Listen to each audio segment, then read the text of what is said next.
होते. मावळे पण काही कमी होते का? मावळ्याचं तर सांगूच नको. आणि छत्रपती शिवाजी महाराज पाकिस्तानचं नाव काढलं की आपलं रक्त सळसळतं. कवा मारव त्या पाकिस्तानाला. पण त्याच पाकिस्तानात माझा राजा शिकवला जातो. छत्रपती शिवाजी महाराज त्याच पाकिस्तानात शिकवले जातात शालेय अभ्यासामध्ये. आणि आपल्या भारतात काय चौथीत फक्त एक धडा असं नसलं पाहिजे. अमेरिकेमध्ये सुद्धा शिकवले जातात छत्रपती शिवाजी महाराज. अरे कोणी मला प्रश्न विचारला, ताई महाराजांचं मावळे फक्त 500 आणि दुश्मनाचं सैन्य 5000.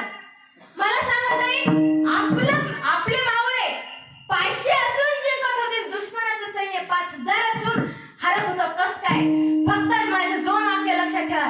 2 वाक्यात तुम्हाला सांगेल, दुश्मनाचं सैन्य 5000 असून सुद्धा हरत होतं. ते सैन्य जे लढत होतं ते फक्त पैशासाठी लढत होतं. आणि आपले जे मावळे लढत होते 500 मावळे असून सुद्धा जिंकत होते. ते लढत होते ते फक्त राजाचा स्वाभिमान जपण्यासाठी.